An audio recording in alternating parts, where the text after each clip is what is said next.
எல்லாருக்கும் வணக்கம். Media people எப்போதுமே சப்போர்ட் பண்ணியிருக்கிறீங்க. நான் இப்போ வரைக்கும் எல்லா படமும் எடுத்தது இங்கே இருந்து எனக்கு உங்கள் ஃபீட்பேக் கொடுத்துருக்குறீங்க. ஸோ காதலிக்கு நேரமில்லை பார்த்துட்டும் நீங்கள் என்ன சொல்வீங்கன்ட்டு நான் அவளோட காத்துட்ருக்குறேன். ஜெயம் ரவி கிட்ட நான் வந்து காதலிக்கு நேரமில்லை அப்போ பேர் கூட டைட்டில் கூட இல்லை, இந்த கதை மட்டும் இருந்துச்சு. அவர்கிட்ட சொல்லும்போது இப்போ இருக்கிற ஆக்டர்ஸ் நீங்கள் பார்த்தீங்கன்னா படத்தில் எத்தனை கத்தி வரும், எத்தனை கன்ஸ் வரும், எத்தனை சண்டை வரும், ஃபஸ்ட்டு எடுத்தோடனே அவங்க அதுதான் அவங்க கேட்பாங்க. இந்த படத்தில் வந்து ரவி நம்ம ஒரு பட்டர் நைஃப் கூட யூஸ் பண்ண மாட்டோம் அப்படின்னு சொன்னேன். தைரியமாக அந்த படம் யூஸ்வலாக ஒரு ஆக்டர் வந்து கொஞ்சம் ஆக்ஷன் படமே பண்ணிகிட்ருக்கிறேன், நான் அந்த இமேஜ் நான் மெயின்டைன் பண்ணணும், இந்த இமேஜ்க்குள்ளே நான் திருப்பி வந்துட்டேன்னா அப்படின்ற ஒரு குழப்பம் இருக்கும். ரவிக்கு ரொம்ப கிளியராக ஃபஸ்ட்டு எடுத்தோடனே நான் பண்ணுறேன், அவ்வளோதான். அதுக்கப்புறம் நோ லுக்கிங் பேக், வேறு எதுவுமே கேள்வி கேட்கல. தைரியமாக என்னை நம்பி அவர் வந்து இந்த கதை பண்ணார். So thank you Ravi. அண்ட் நீங்கள் பாலச்சந்தர் சாரோட என்னை கம்பேர் பண்ணும்போது எனக்கு ஒரு வாட்டி I am getting goose bumps because I am so like overwhelm by that. I adore him. Nithya Menon வந்து நான் அவங்க சொன்ன மாதிரி அவங்கக்கிட்ட கதை சொல்லும்போது எனக்கு தெரியும் அவங்க ரொம்ப செலக்டிவாக கதை பண்ணுவாங்க. அண்ட் ஆல்ரெடி அவங்கள பற்றி என்ன நான் கேள்விப்பட்டிருக்கிறேன்னா அவங்க எல்லாத்துலேயும் ரொம்ப கரெக்டாக இருப்பாங்க, ஸ்ட்ரெயிட் ஃபார்வர்டாக இருப்பாங்க. சம்டைம்ஸ் சில இடத்துலலாம் கொஞ்சம் ஸ்ட்ரிக்டாக இருப்பீங்கன்னு கூட நான் கேள்விப்பட்டிருக்கிறேன்.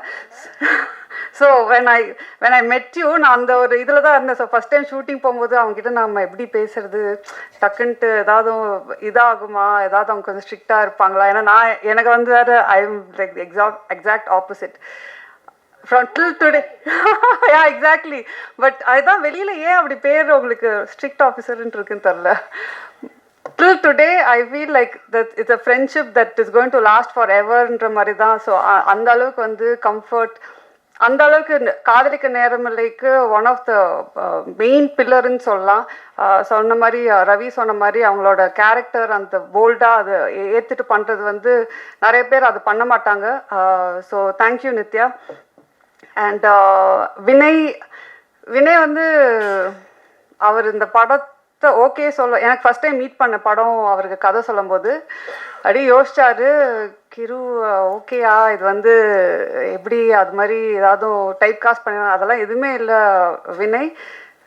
we have to break certain things in society.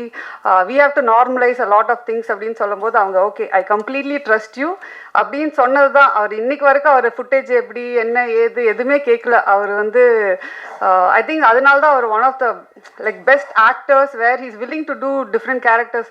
In fact நான் அதுக்கு முன்னாடி 2-3 பேர்கிட்ட கேட்கும்போது அவங்களும் ஒரு பயத்தில் இருக்கிறாங்க. ஐ திங்க் ஒரு ஆக்டராக பயப்படவே கூடாது. You should try.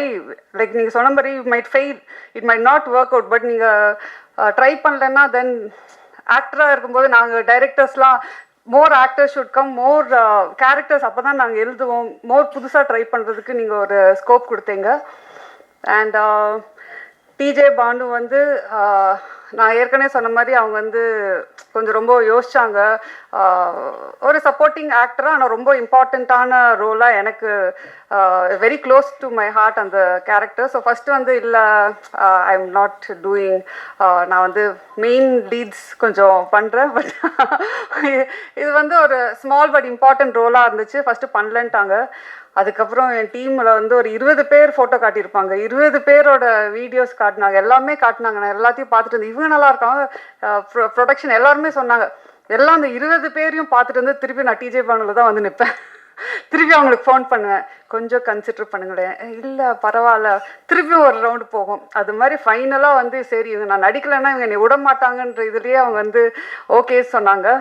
So I am happy. நான் அவங்கக்கிட்ட சொன்னேன், ரமன் சார் வந்து அவங்களோட தீம்க்கு வந்து ஒரு சாங்கு அவ்வளோ பியூட்டிஃபுல்லாக அவனை போட்டு வச்சுருக்காங்க. So at least for that reason I think you should be really happy doing this film. And of course Yogi Babu வந்து காஸ்ட் பண்ணுறதே வந்து படத்தில் யோகி பாபு இருந்தாருன்னா ஷூட்டிங் அவர் வந்துட்டு போனாவே கலகலன்ட்டு இருக்கும். நான் சொன்ன மாதிரி பாப்கார்ன் இல்லாமல் படம் பார்க்க முடியாத மாதிரி தான் தமிழ் படம், யோகி பாபு இல்லாமல் ஒரு தமிழ் படம் எடுக்க முடியாது. ஸோ யோகி பாபுவும் இருந்துட்டு நாங்கள் வந்து ஜாலி பண்ணுறதுக்கே அவர் வந்து காஸ்டிங் பண்ணிக்கலாம்.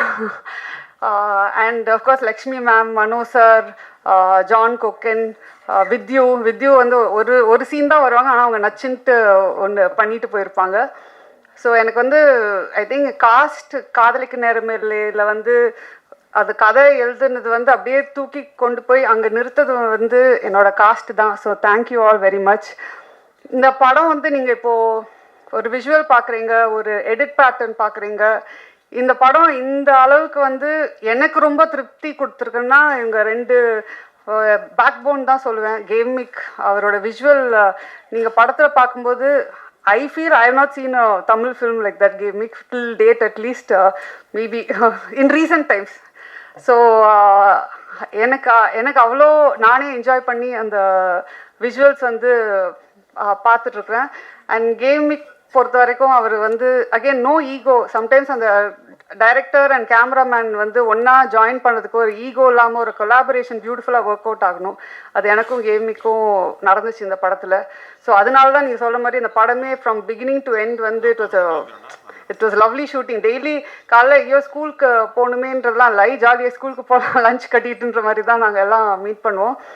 அண்ட் கிஷோர் சொன்ன மாதிரி அதாவது அந்த எடிட் ரூமில் நாங்கள் 2 பேரும் நிறையா கற்றுக்கிட்டோன்னு நினைக்கிறேன். ஒரு ஃபில்ம் மேக்கிங்னாவே அங்கே நிறையா விஷயம் நாங்கள் கற்றுக்கிட்டு டிஸ்கஸ் பண்ணி ஒரு ஷார்ட்டும் ஒரு இதுவும் நிறைய நாங்கள் வந்து சேஞ்ச் பண்ணி, but it was a learning experience for me and Kishore.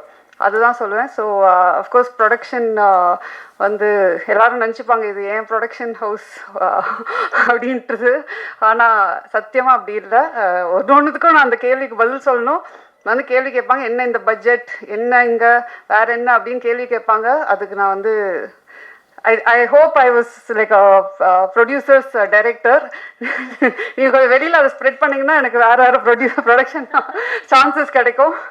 So thank you. Of course Rahman sir பற்றி என்னால் வந்து எவ்வளோ மேடை போட்டாலும் பேசிகிட்டே இருப்பேன்னு நினைக்கிறேன். நான் அவர்கிட்டே வந்து பேசிகிட்டே இருப்பேன், சார் நீங்கள் எனக்கு அப்படின்ற மாதிரி அவர் வந்து சரிம்மா கண்ட்ரோல் யுவர் செல்ஃப்ன்ற மாதிரி தான் இருப்பார். ஒரு பாட்டும் போடும்போது நான் அப்படியே அங்கே வந்து அப்படியே கண்ட்ரோல் பண்ணிகிட்டு இருப்பேன் என்னோடய ஃபீலிங்ஸை. சூப்பராக பாட்டு ஒரு பாட்டுமே வந்து டைம் எடுத்து போட்டு try this out, if you don't like டெல்லுன்னு வேறு சொல்லுவார். எனக்கு வந்து எப்படி அவருக்கு பிடிக்கல, ஃபர்ஸ்ட் ஆஃப் ஆல் எப்படி ஒரு ரஹ்மான் சார் பாட்டு பிடிக்காமல் இருக்க முடியும், பிடிக்கலனாலும் எப்படி சொல்கிறதுன்ற போது ஒரு பாட்டில் எனக்கு சார் இது வந்து கொஞ்சம் அந்த மூடுக்கு செட் ஆகலை சார் அப்படின்னு சொன்னால் அப்படியா சரி ஓகே வேறு போட்டு கொடுத்துர்லான்னு தான். அவர் வந்து அதான் சொன்னேன், அவர் வந்து ஒரு லெஜெண்ட். ஆனால் அவருக்கே அது தெரியாது அவர் வந்து லெஜெண்டுன்றது தான். ஸோ அதுதான் அவரோட பியூட்டி, அவரோட நேச்சரு. எனக்கு வந்து I think all of us should strive to be like Rahman sir. அவர் அவ்வளோ ஒரு இதில் இருந்து கூட most humble person I've ever met. So I think இந்த ப்ராஜெக்டே எனக்கு ட்ரீம் கம் ட்ரூவாக வந்துச்சு. எல்லோரும் நீங்களும் இந்த படத்தை பார்த்து என்ஜாய் பண்ணுவீங்கன்றது தான் நாங்கள் இந்த படம் எடுத்துருக்குறோம். So thank you very much and happy Pongal to every one.